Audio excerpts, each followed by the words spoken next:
morning. I'm Allison Charette, pronouns she, her. That is Pablo Willie Bustos over there at the piano. And today, let us start with a song to help us arrive here in this space. So I'd like to invite you to rise in body or spirit and join me in singing the first hymn, Blue Boat Home.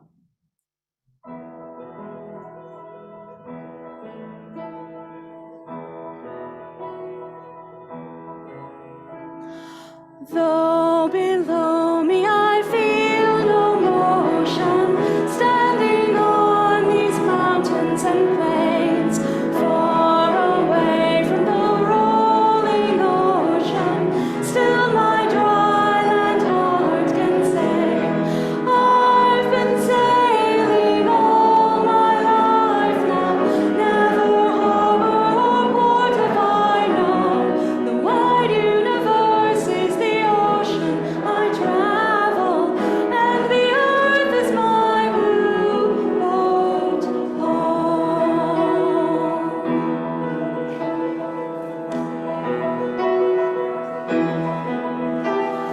Sun, my sail, and moon, my rudder, as I ply the starry sea, leaning over the edge in wonder, casting questions into the deep, drifting here with my ship's companions, all we kindred pilgrim souls, making our way by the lights of the heavens in our beautiful blue boat home.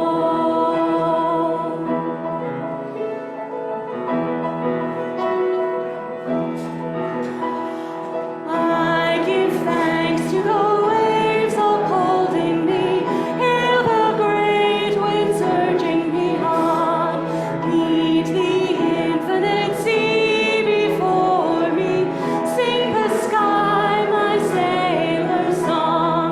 I was born upon the fathoms, never harbor or port have I known, the wide universe is the ocean I travel, and the earth is my blue boat home.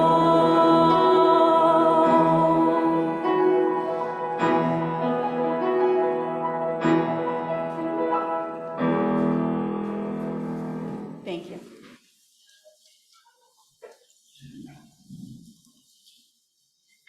Several years ago at our last fellowship, Peter Mayer came to play, and a couple of us had the incredible thrill to play that song with him the following Sunday morning. That was a moment, let me tell you. Welcome, I'm Chris Dorso. My pronouns are he, him, and his here at First Unitarian Rochester. Our mission is through spiritual connection in community. We listen deeply to others and ourselves. We are open to wonder and transformation, and we serve together with love and humility. We acknowledge with respect the Seneca Nation, keepers of the Western Door, and part of the Haudenosaunee people on whose ancestral lands First Unitarian now stands. If you're new or new-ish here, please stop in at the welcome desk so we can help you connect.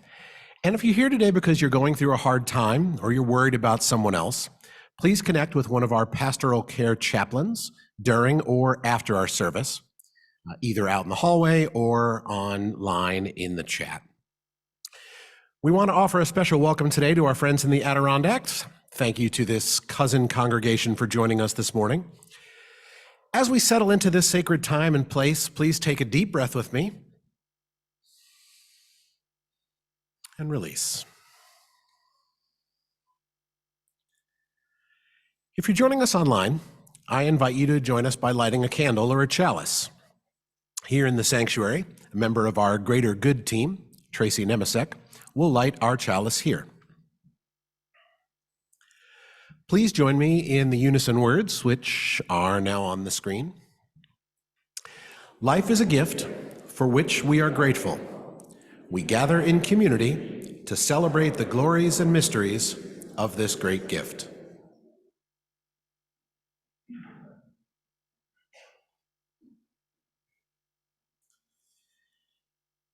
In the spirit of celebrating this gift of life together, I invite you now to greet your neighbors. Online, let us know in the chat what's going on out your window, wherever you may be, either here in Rochester, out in the suburbs, all the way up to the Adirondacks or beyond. Here in the sanctuary, greet your neighbors, and may whatever comes out of your mouth next be a greeting of peace and welcome.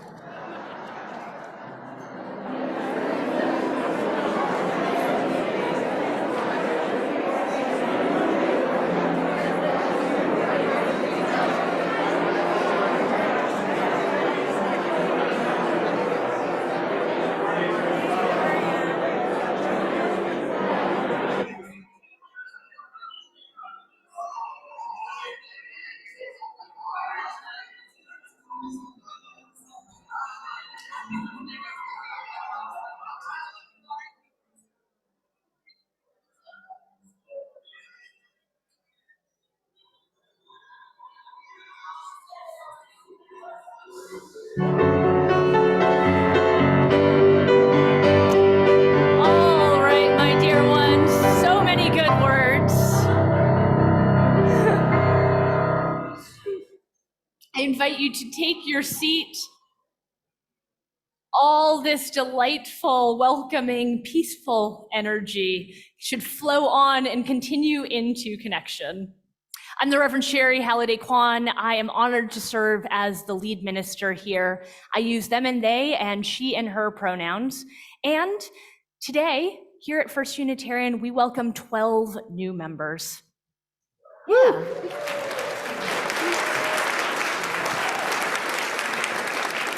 Soon we're going to have a chance to meet them, and we'll ask them to rise and join us in covenant. But before we do that, I think it's only fair that we say a little bit about what the heck they're doing. What is a church and why? And so our reading today, it's shared between me and Gregory North, our congregational president, Shannon Foose, our membership coordinator, and Chris, our worship associate. Because Church by the Reverend Sean Neil Barron. My friends used to ask me, why do you go to church? After I became a minister, they stopped asking. But I never did. Why church? Because after all, church is the place that broke my heart more times than any other. The beauty of its potential is obscured by the labor of reality that churches are human, not utopian enterprises. Every church I've ever been a part of has never been exactly who they proclaimed to be, nor exactly who I wanted or needed them to be. Why church? I've witnessed professionals violating the trust granted to them, cloaking their deceit in the garb of spiritual language, congregational bullies allowed to rampage in the name of nice or freedom of belief, causing beloved people to step away, the pain too great to continue. Why church? Why do I keep going? Why do we keep going? The longer you stay in, the more grief you accumulate. The grief of the people who left the church, left the faith, left this church to attend another, left life completely. Even as the joy of new people arriving rises, you look around and you realize that you don't recognize anyone anymore. And so maybe it's time for you to leave too. Why church? For it will be true that the church you join will not be the church that you leave. It will be changed by your presence and the presence of every other. That's the beauty. That's the magic. That's the heartache. There's so much that changes in the life of a church. The musical stylings of generations come and go. The language and words of reverence shift. We decenter what we assumed to be our essence to reveal a true liberatory power within. Why church? There is no one answer. Our answers are like stars forming new constellations. Behind all the answers, a simple impulse.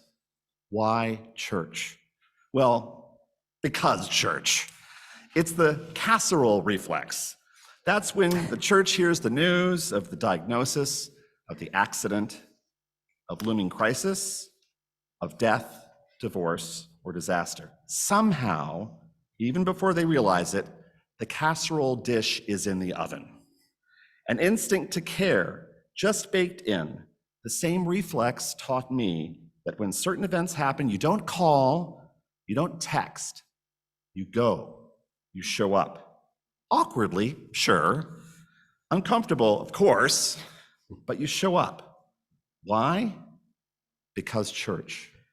It's the feeling we get, gathered for imperfect worship, a collection of friends and strangers united by the need to belong, to be reminded of life's web. All the questions welcomed.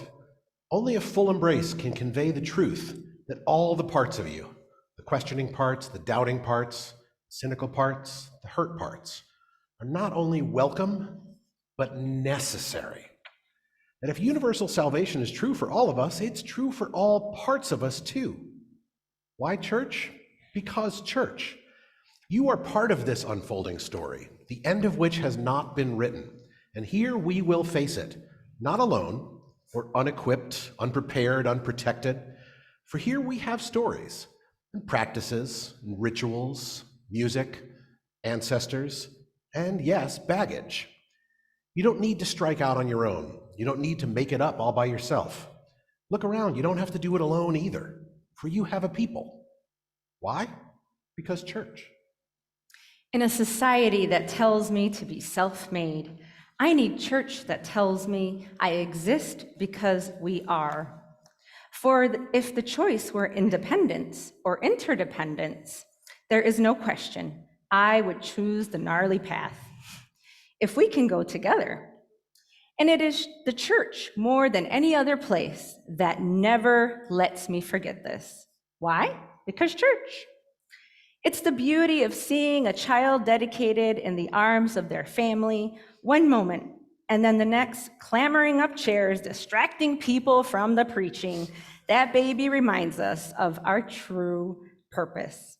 It's the 85-year-olds who become Zoom experts overnight and then taught others, knowing that the church was never a place but a people. Why? Because church.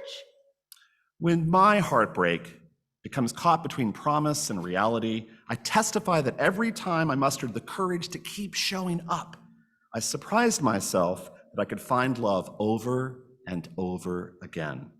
In these broken people and hopeless places where my brokenness doesn't cancel me when I'm willing to put in the work.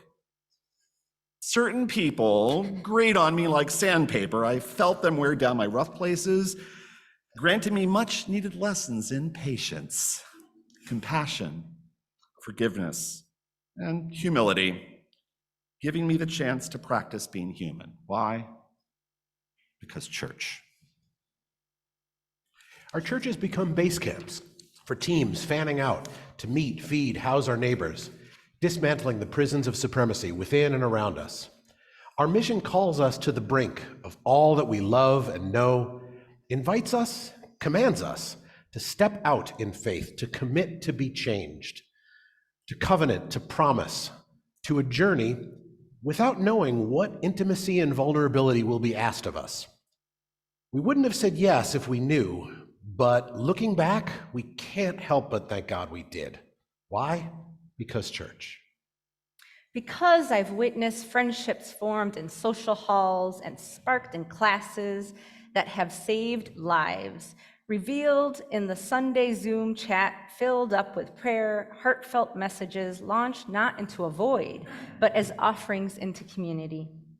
All this churching, the praying, the visiting, listening, discerning, loving, culture building, unlearning, relearning, canvassing, governancing, the small talk, the big talk, the tech talk, all of it revealing shards of holiness, reflecting belovedness, imperfectly but truly, whispering, "You are not alone." You belong beyond your own choosing. The story is not yet over, and we each have a part to play. And though you might not believe its underlying chorus or feel it moving within you or trust it enough to let your guard down, what church can do is make love tangible, not theoretical. Incarnated in every text message, casserole, loaf of bread, live stream, podcast, direct action, prayer, every vision cast of another world that we are invited into, to invest in, to delight in, and to create. Why? Because church. And so ends our reading. Forming new constellations, we are changed by the presence of our newest members. So it's time for us to meet them.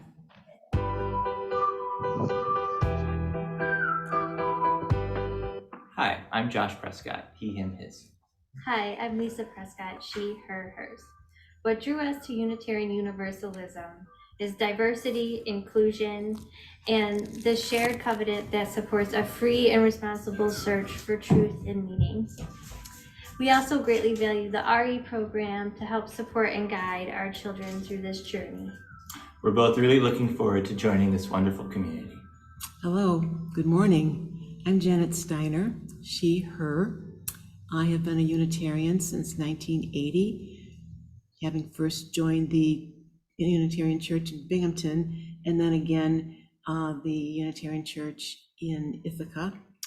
My goal in joining this church is to seek spiritual growth and also to make a difference in the lives of our congregation and of the community in large. Hi, my name is Monica Kress, and my pronouns are she and her.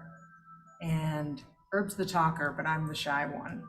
But I do want to say that I have felt drawn to UU ever since I first heard about it, and it just seems to be a perfect fit for us. Hello, everyone. My name is Urban Kress, but I prefer to be called Herb, and my pronouns are he, him. My wife Monica and I began our UU experience right around the time of the start of the pandemic and have been attending services through Zoom. It soon became evident to me that the UU faith was what I was searching for, and have been searching for.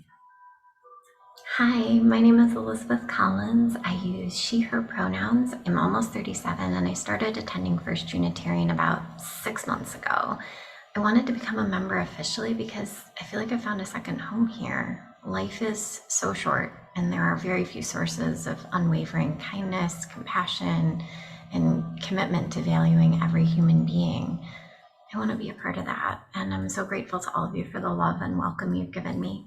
So thank you.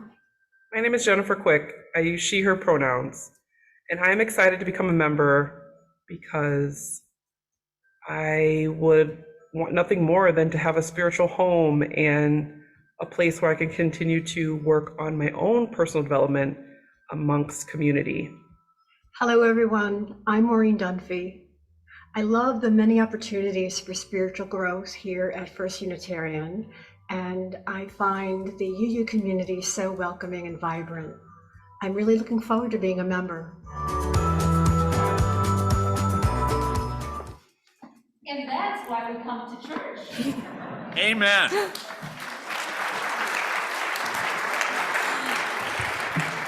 I am blessed and honored today to call our 12, if they're all here, new members up and celebrate and have our ritual. So come on up if you're here. If you're on Zoom, then we can have you unmute, but I think everybody's here. Come on down. You can clap.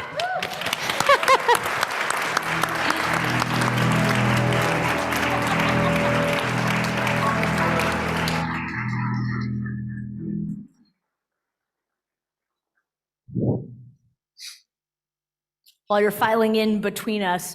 So as you may have gathered from our reading, this entering into the life of another, it's no casual thing, no small thing. And becoming a member of this congregation, it's an important step, an important move, but it's only one part of the process. Your spiritual journey is not done yet. At the very heart of our gathering as Unitarian Universalists is the idea of covenant, and it's a very act of making promises to one another that binds our religious life together as a community. And so you commit today to this community, and this community commits to you, but we're only one vessel of a broader Unitarian Universalism. And so we join my words with that of my colleague in Ann Arbor, the Reverend Manish Mishra Marzetti, to make explicit the promises that we give to each other. So Shannon will name the commitments that we ask of our new members, and then your congregational president, Gregory North, will speak to our current members. New members, if you agree to strive to live into these promises to the best of your ability, please respond aloud with a yes, although it doesn't have to be that intense. If you are online, which we don't have anybody, so I can skip that part. Will you enter into this faith community with hope and possibility in your hearts, pledging to participate in and support the ministries of this church? Will you covenant to remain true to the spirit of love that flows through this church and guides us? As you deepen your spiritual journey, will you explore and share your unique gifts? Will you journey with us? Yes. And now we turn to the congregation to ask for a similar set of promises. We'll unmute everyone online, and we ask the members of the congregation, both at home and here in the sanctuary with us, to shout yes if you agree to strive to live into these promises we make to our new members together. Will you welcome these new members fully as you were once welcomed, or as you wish you had been? Will you be open and inclusive at times when it is easy and in times when it is difficult? Will you seek to be supportive, reaching out in compassion when others are in need, but also encourage when you are in need, when there is disappointment and struggle? And will you model how to stay in relationship and nurture the spirit of love? Will you journey with them, our new members, together? Yes. To make love tangible, not theoretical. That's the why of church. And so beyond words, we seal this ceremony in song. And so new members, if you wish, you can take up your new responsibilities and lead this next hymn. Or we'll ask Allison to do it, and you're welcome to take your seats. But first, Reverend Sherry, can we have a round of applause for our new members? Absolutely.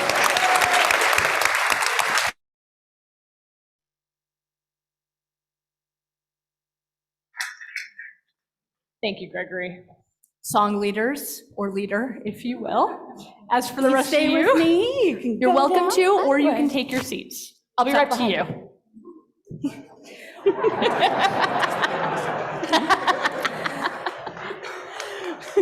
Know this hymn is for you.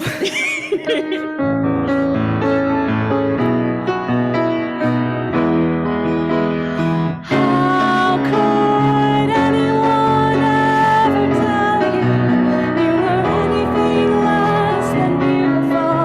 How could anyone ever tell you were less than whole? How could anyone fail to notice that your loving is a miracle? How deeply you're connected to my soul. How could anyone ever tell you were anything less than beautiful? How could anyone ever tell you were less than whole? How could anyone fail to notice that your loving is a miracle? How deeply you're connected to my soul.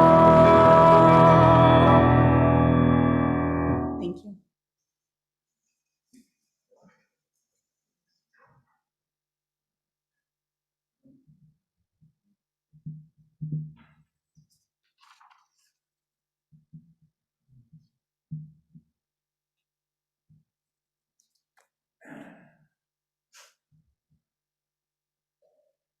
Good morning. My name is Tracy Nemasek, and my pronouns are she, her, and I am a member of the Greater Good Committee. The Greater Good Project invites us each year into a shared spiritual practice of opening the gifts of our lives, just as they are. Together, we set down the need to consume more, which the holiday season lulls us into, and pool our resources to make an impact with partner organizations. Next week is our Greater Good service. and we're encouraged to give half of what we'd normally spend on gifts, meals, and travel. It's not just that we don't buy stuff, it's that we also do practice again and again gratitude for the present. Inspired by the words of Steve Hickman, our meditation today will place an emphasis on the fact that gratitude does not need to be reserved for life-changing people or events. It is equally important to learn to notice and appreciate all of the small moments and experiences that make up our days. We will now move into a time of personal awareness.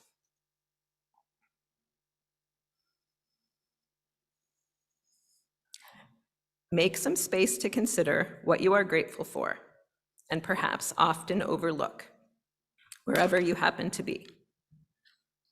Focus on the small and seemingly insignificant things. Maybe you notice the aroma of coffee in the morning. Maybe the sturdiness of the shelter you find here in the sanctuary. A particular view that you are fond of. The texture of a pet's fur, or a genuine smile from someone you love. Chocolate. Let yourself savor each item that comes to mind, gently allowing one to rise to the top of the mental list. Let it land. Noticing what it can be like to simply acknowledge your gratitude, becoming easily pleased. I find myself feeling gratitude for fresh water that flows out of the tap and into the drain in a heartbeat, but brings joy, satisfaction, allows me to wash my hands or to have a drink. In a moment, it's gone. Consider the infinite sources of those little things you feel grateful for. Water is beautiful, but what of that water? Where did it come from? It fell from the sky and gathered in creeks and streams, then rivers and lakes, and perhaps evaporated and rained again, and carried somewhere, and entered into pipes that came to my house and let the water out of the tap, then into the drain, and was gone. All of the people, all of the causes and conditions, the construction, the gathering, the forces of nature that converged for this one moment. What are you grateful for? To whom are you grateful?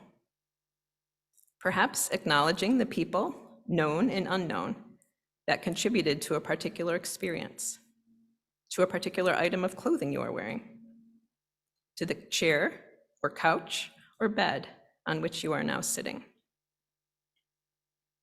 Ask yourself, how do you feel? What do you notice is present for you right now? Is there a particular felt sense, such as a calmness, fullness, lightness?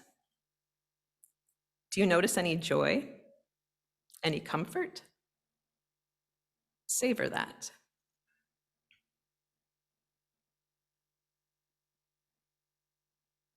Notice also if anything unpleasant arises. Perhaps you're feeling badly because you're not feeling enough gratitude, or the feeling doesn't bring you as much joy as you would like. Could you let go of that? Could you acknowledge your intentions to simply open up to things in your environment that you're grateful for? Let go of needing to have a certain feeling. As we move to close this practice, acknowledge the countercultural achievement of having intentionally let go of striving for at least a little while, and know that this practice can build on itself with time. One key to knowing joy is being easily pleased.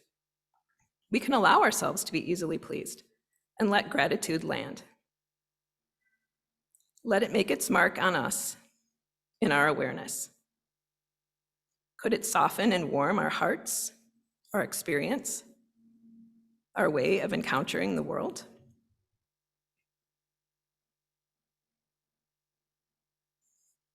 We enter now into ritual to bring what is on our hearts and lay it at the altar of community and spirit. Honoring the complexities of life, bring to mind whatever grief, growth, or gratitude is alive within you. Online, you're invited to share in the chat. And here in the sanctuary, you are invited forward to light a candle. If you would like an usher to bring a candle to you, please raise your hand.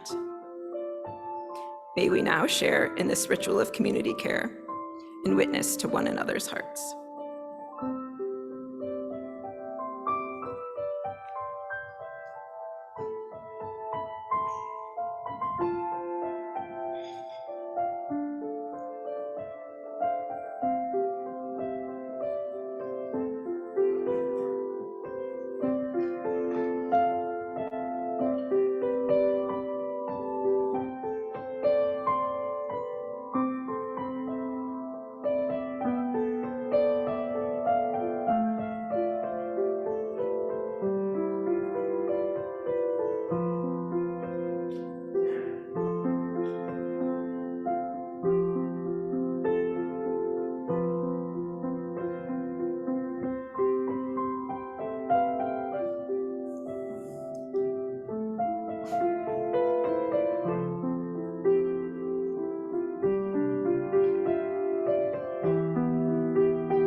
All that we hold in our hearts for ourselves, for each other, and for the world is held in this community and by a love that will not let us go. Amen.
Everything our church does for ourselves and others is made possible by what we bring to it.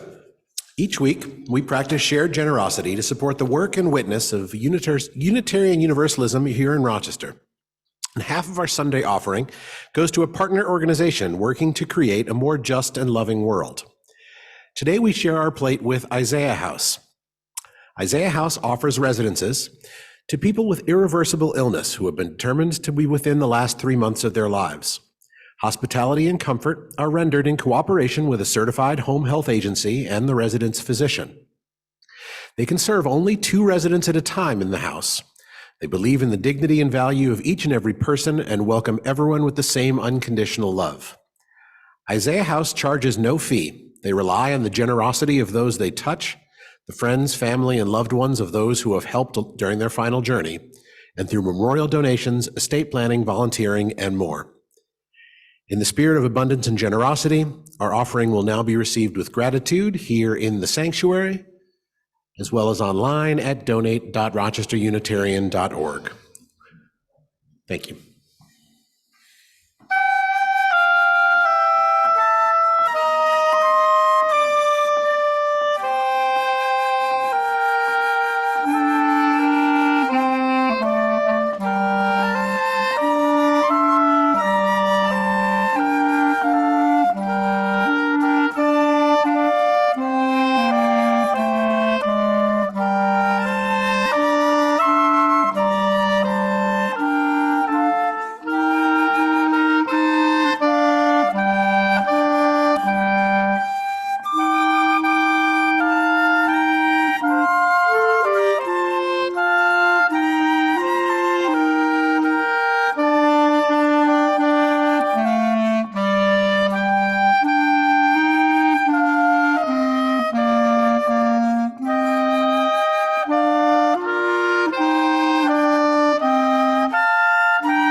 A few weeks back, our membership coordinator, Shannon, had the distinct displeasure of being under the weather, and I had the distinct challenge of having to move into her role at the last minute, and fortunately, with the help of 3 other people, the 4 of us managed to lead a class that Shannon normally leads. And I had the distinct pleasure and honor of spending some time with some of the people who became new members today, as well as some others. Shannon gets to have all of the fun here. You all should know. I now know. In this class, over the course of many hours that folks dedicate to learning what it means to be a Unitarian Universalist, to become a Unitarian Universalist, to be a part of this community, I heard folks not quite debating, but discussing differences of opinion and belief, whether or not you believe in magic or miracles. Most did not, but one person did. One person said, surely my children are a miracle. They didn't say this, but what was clear was just look at their faces and their report cards and what good eaters they are, or none of those things. And still, this collection of atoms conspired in such a way to be this person who is unlike any other person, and they truly are a miracle. They didn't say all that. They were a little sheepish and just said, well, I kind of like my kids. And across the room, there was like a little twinkle. It wasn't quite competition, but definitely what came out of this person's mouth was something like, well, if your kids are a miracle, my kids are also a miracle. And then again, across the room, well, if your kids and your kids are miracles, surely my kid is a miracle. And some sat and wondered, well, Tommy's really pissing me off today.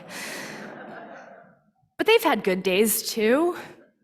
And aren't they miracles? Aren't we all? In that short period of time in this discussion, it wasn't that we all agreed to believe the same things, but certainly we gave thought to believing something that we hadn't believed just 5 minutes prior. Within Unitarian Universalism, we do not subject new members and old members, those who stumble in and those who have been joining us online, any test of creed or belief or statement or doctrine.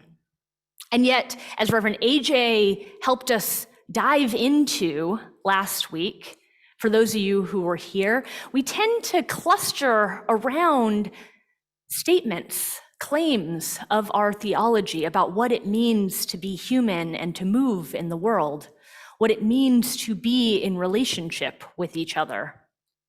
Our 8 principles and our 6 sources are the most common statements that we gather around. And our Unitarian Universalist Association and the Article 2 Commission have offered a new way of thinking about how we might think about and talk about how we are in relationship with each other. What is this religion thing that we are doing? A shorter version than the reading that we did earlier, but answering essentially the same question: why church?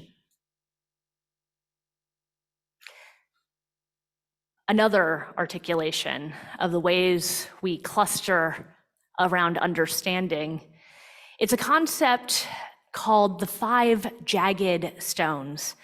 And for those of you who were here last week, you're like, wait a minute, Sherry. Last week we heard about a historical articulation and a new way of doing this. Don't give us something new now. I'm not going to test you on all 5 of the jagged stones, 5 jagged rocks, or the smooth stones that preceded them. But I offer just 2 things for our newest members and old timers alike.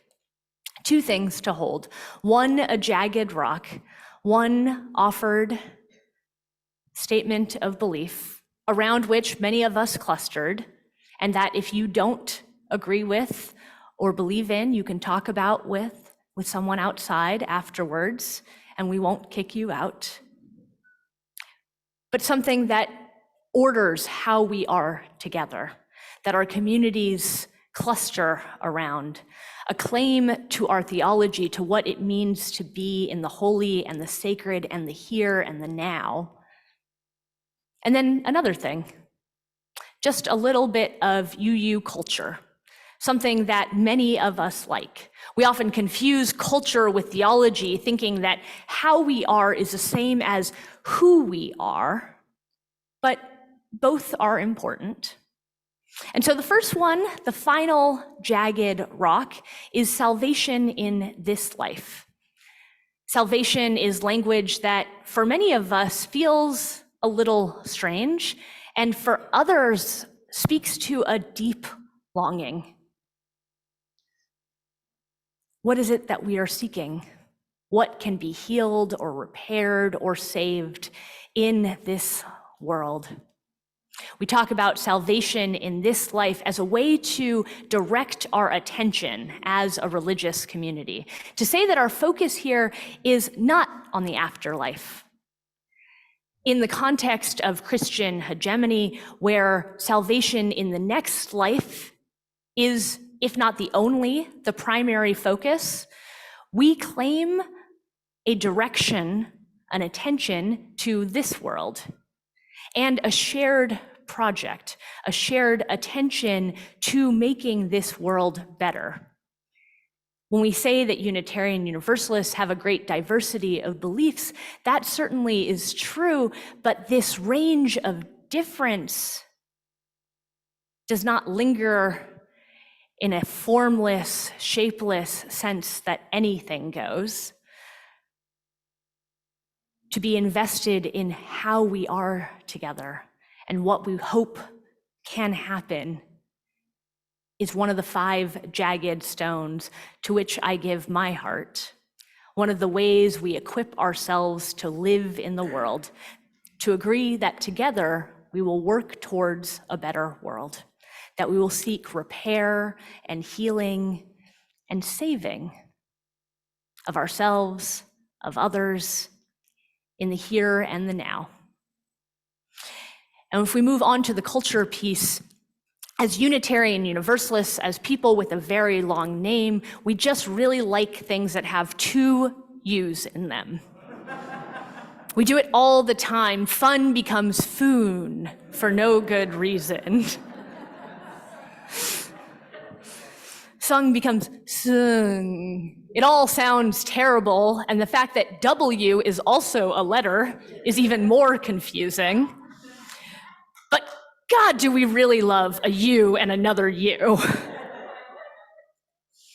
And so I offer now to you in this season of hope and waiting and miracles, U equals you.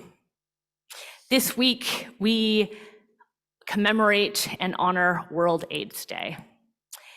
HIV has impacted hundreds of millions of people on this planet.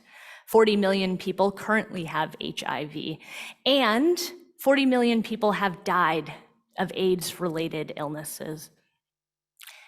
And we have made, over the last 40 years, incredible progress in the prevention of transmission and treatment of HIV. Antiretroviral therapy renders undetectable viral loads into untransmissible disease. U equals U. Undetectable equals untransmissible. This isn't just a trick of letters, but a life-saving truth that has curbed the transmission of HIV in dramatic ways in this country and around the world. 85% of people with HIV are receiving antiretroviral therapy, which means that 15% are not, but 85% are. And therefore, in the ways that we know that HIV is transmitted, folks have reduced their viral loads to such a degree that it is untransmissible. The Unitarian streak within us that invites us, bids us, commands us to seek further knowledge, to shape human endeavor towards salvation, that says and drives a type of reasoning and cooperation that allows for science to create such powerful treatment that a formerly life-altering, life-denying disease could be rendered, if not totally neutralized, well-managed, joins with the universalist tendency and commitment within us to seek a broad and widespread and indeed universal salvation. U equals U is a modern miracle. 40 years ago, when a generation of gay men in this country knew all too well what was not being spoken about or talked about in churches and hospitals, where a disease burden was carried by a small but mighty community, science has moved us to a place where was once marginalized can now be managed and treated. Unitarian Universalist theology that asks us to witness to a world where miracles are possible and proclaim goodness wherever we find it joins with our weird cultural tick of just liking to use together. This week, when we commemorate World AIDS Day, it's worth noting that scientific advances in antiretroviral therapy are not limited only to those once you have contracted HIV, but PrEP or pre-exposure prophylaxis has an over 99% efficacy rate in protecting people from contracting HIV, another modern day miracle to which we are called to witness and proclaim its goodness, and one that is under attack in this country.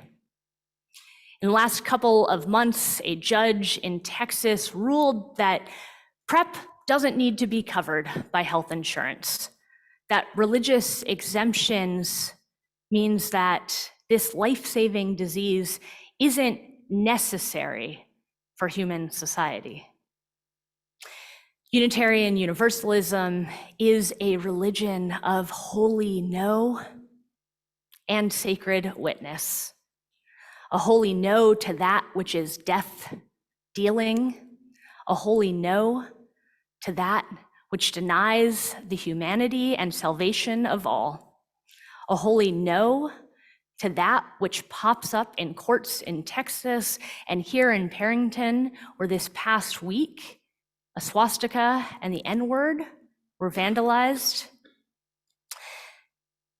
Our faith calls us to proclaim not only protest in the face of injustice, but also to witness to miracles when and however they arise. And so for newcomers and old-timers too, when the goodness of science and progress and life-saving technology, wherever it is to be found, becomes apparent, it is ours to protect, to proclaim, and to witness to say, yes, this is a miracle. If your children are a miracle, so are mine, and so are those over there. My friends, undetectable equals untransmissible. Do not forget this double you plus you, I mean. And may you go out into the world proclaiming fun,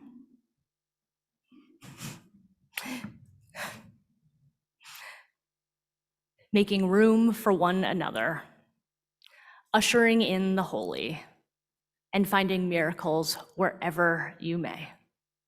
Amen and blessed be.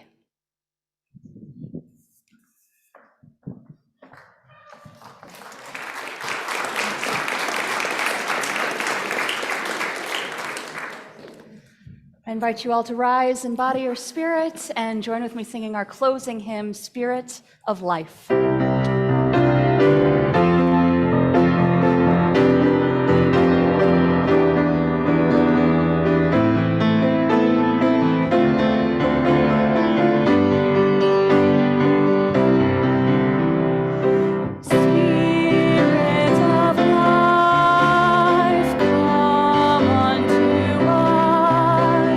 Sing in our heart all the stirrings of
so that you might help me extinguish our chalice here.